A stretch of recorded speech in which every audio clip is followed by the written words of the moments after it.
Have you ever wondered why so many people, even after achieving everything society defines as success, a respectable career, a stable relationship, financial security, and social recognition, still feel deeply empty inside?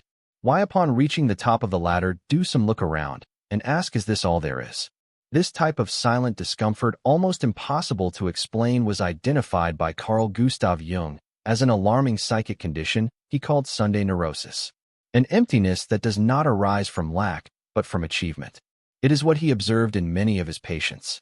Individuals who, upon attaining what everyone would consider an enviable life, began to experience a disturbing sense of disconnection, as if they were living someone else's life. The entire week was filled with obligations, goals, and external expectations.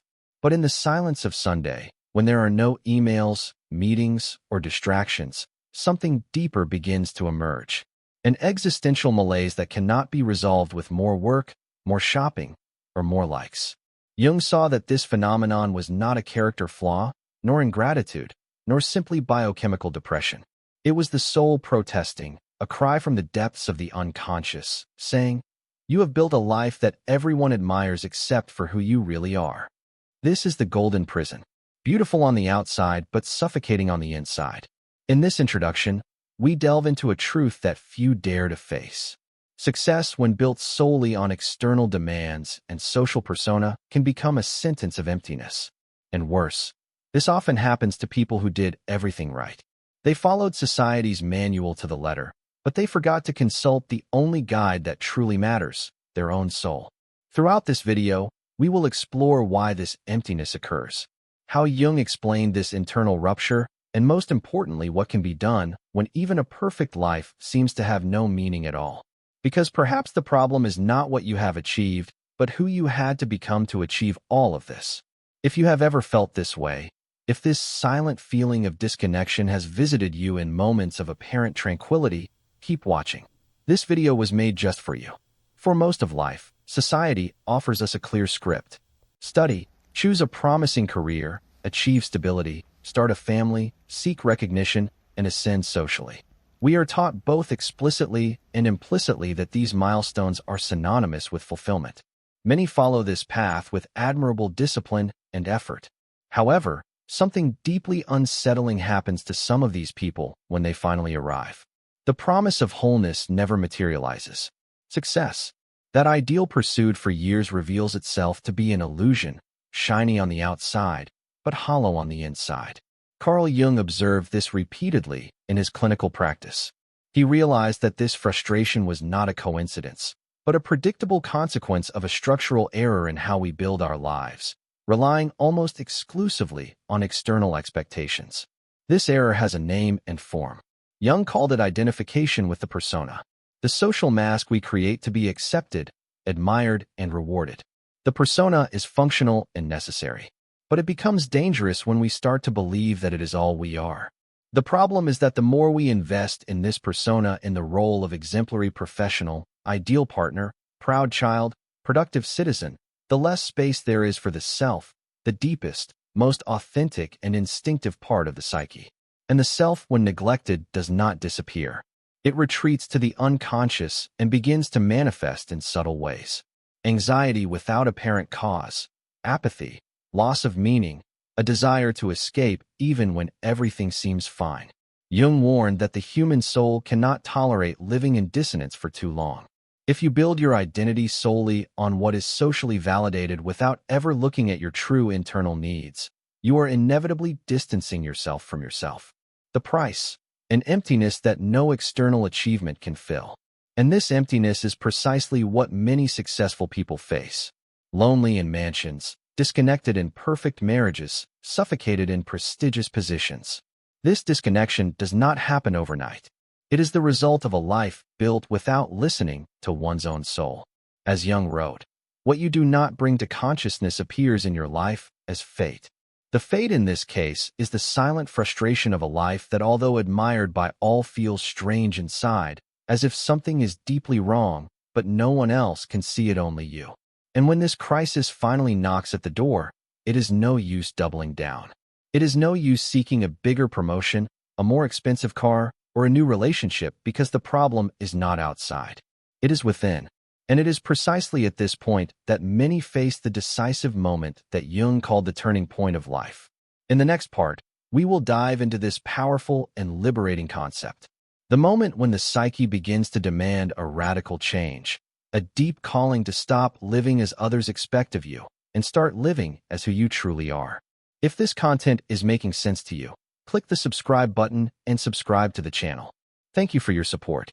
There is a moment in the journey of every human being that, although not marked on the calendar, has the power to redefine all existence. Carl Jung called this moment die Vendetheit, the turning point of life. It is not a specific event, but a deep psychic demand. An inner call for us to stop living according to imposed ideals and start living according to who we really are. This turning point usually occurs around the ages of 35 to 45. Although it can arise earlier or later depending on each individual's journey. And contrary to what many think, it is not triggered by failure, but precisely by success. Until this phase, most people are completely engaged in the pursuit of external goals, career, stability, approval, achievement. This movement is natural. It is necessary to consolidate the ego, build social identity, establish oneself in the world. But Jung observed that the human psyche was made for more than that. And when this first stage is completed, the soul begins to demand something different. Depth, meaning, integration. That is why after achieving everything that should bring happiness, many find themselves facing a disconcerting feeling. I have everything, but I still feel incomplete. This is not a failure. This is the sign that the turning point has arrived. The soul suffocated under years of conditioning begins to emerge, and it is not satisfied with more achievements. It demands truth. Jung was direct in stating that if we ignore this call, life begins to deteriorate in subtle ways, sabotage decisions, growing apathy, psychosmatic symptoms, crises in relationships, a chronic restlessness that finds no logical explanation. The turning point of life is therefore a crossroads. Some resist, doubling down on the path they were already on, trying to fill the void with more of the same.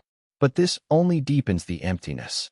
Others listen, even if with fear, and begin to ask themselves, what if everything I built is not really mine? This question, as terrifying as it may seem, is also the door to freedom. Jung argued that this change is not only desirable, it is inevitable. Denying it risks spiritual illness. Accepting it, on the other hand, requires courage because it means questioning everything.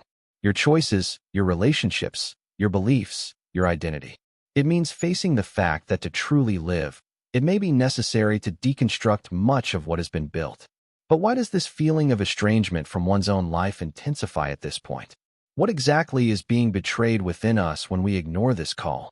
The answer, according to Jung, lies in the hidden dynamic between the persona and the self. And this is what we will explore deeply in the next part. How identification with the social mask can imprison the soul, and why this leads us to internal collapse even when everything seems perfect on the outside. If you feel that you are living a life that is not truly yours, the origin of that feeling can be found in one of the deepest concepts of Jungian psychology, the conflict between the persona and the self. To understand the emptiness that haunts so many successful people, it is necessary to comprehend this silent war that occurs within the psyche. A war between the image we present to the world and what we truly are at our core. The persona, in Jung's view, is the social mask that we all develop to survive and function in society. It is built from childhood based on the expectations of parents, school, culture, and collective norms. It is the edited version of ourselves, educated, efficient, controlled, adapted. The persona is necessary. Without it, we could not operate in the social world. However, the problem arises when we identify so deeply with this mask that we completely forget who is behind it. The self, on the other hand, is the authentic core of the psyche, the organizing center that contains our deepest potential, our true desires, our unique individuality. While the persona seeks external acceptance, the self seeks internal fulfillment. And when these two forces come into conflict, when the persona dominates life and the self is neglected, emptiness is born. Imagine someone who over decades has built an admirable career. They are respected, admired, even envied. But to achieve this, they had to repress their sensitivity, stifle their creativity, ignore their need for introspection. They became what the world valued, but set aside what their soul truly craved. Over time, this repression takes a toll. The person wakes up one day and no longer recognizes themselves. They feel like a stranger within their own routine. Success begins to feel like a gilded cage, beautiful on the outside, but suffocating on the inside. This is the cost of a life lived out of balance with the self, and it manifests in various ways. Existential crises with no apparent cause, feelings of alienation, a deep boredom that even the greatest pleasures cannot dissipate. As Jung stated, the persona is what someone is not, but what they and others think they are. The further you stray from the self, the more you live for others' expectations, and the more you betray yourself, the duller life becomes. But the self is not passive. It manifests in dreams, in symptoms, in internal conflicts, in emotional relapses. It tries at all costs to get your attention, and it does so not to punish, but to remind you were not born to play a role. You were born to be whole. Reconnecting with the self, however, requires more than reflection. It demands concrete action, rethinking choices, breaking patterns, challenging the idealized image we have created of ourselves. And this inevitably provokes consequences. Relationships change, plans crumble, identities collapse. But it is in this collapse that something true can finally emerge. In the next part, we will delve deeper into the signs of this disconnection. What are the symptoms that indicate the soul is being ignored? How do the body and mind begin to scream when the self is suffocated by the persona? And why can the collapse, although painful, be the beginning of true liberation? When external life seems to be in order, but internally everything feels out of place, the body and mind begin to emit signals. These are silent alerts that something is being ignored. Not something superficial, but essential. Jung understood that psychic suffering is not a mistake to be eliminated, but a symbolic language of the soul. And when the soul is silenced for too long, it finds other ways to manifest. Anxiety without reason, a sense of emotional numbness, chronic insomnia, sudden existential crises, and even physical illnesses without clear medical explanation. These symptoms are not the problem. They are the message. It is common for a person at this stage not to understand what is happening. After all, everything seems fine. They have stability, a good relationship, a social circle, even moments of leisure. Yet there is still a persistent discomfort, a kind of diffuse unease, as if living on autopilot. Nothing seems wrong, but nothing seems right. Waking up becomes an effort, working a mechanical obligation, and in the rare moments of rest, silence becomes unbearable. This is the direct consequence of a life built from the persona while the self remains suffocated. The individual begins to feel like an actor who knows the script but has forgotten why they accepted the role. And no matter how hard they try, the emptiness does not dissipate because it is not in the external world but in the internal disconnection. Symptoms such as chronic procrastination, recurring discouragement, irritability without apparent cause, and a profound loss of enthusiasm for life are reflections of this split. In many cases, the soul resorts to dreams to try to communicate. Symbolic dreams, often chaotic or disturbing, reveal the unconscious's attempt to restore psychic balance. As Jung wrote in The Modern Man in Search of a Soul, the dream represents the inner truth of the dreamer even when their consciousness is not yet ready to understand it. Furthermore, there is the phenomenon of self-sabotage, have created not out of masochism, but because that structure has become a prison. It is the soul trying to break the walls of the persona. Another common symptom is compulsion, overwork, excessive consumption, seeking constant distractions, all to avoid confronting the emptiness. But what is being avoided is in fact the confrontation with the self, the one that was abandoned for the persona to shine. These signs are not failures. They are invitations. Each crisis, each episode of burnout, each feeling of not belonging to my own life is an opportunity to return to authenticity. But to accept it, one must stop fighting against the emptiness and start listening to it. In the next part, we will explore what it truly means to heal this emptiness because it does not disappear with more achievements or forced positivity. According to Jung, the only real way out is the turn inward, a deep, uncomfortable, and often radical process, but absolutely necessary for life to regain its soul. If what you're hearing resonates with you, you'll find real value in my ebooks. Beyond the Shadow breaks down Jung's core ideas, while Dialogues with the Unconscious gives you a 30-day path to apply them in your life. Both are linked in the pinned comment. Most people, when confronted with internal emptiness, immediately seek an external solution. They change cities, partners, careers. They buy things, enroll in courses, dive into activities. They try to fill the void with experiences, consumption, or even superficial spirituality.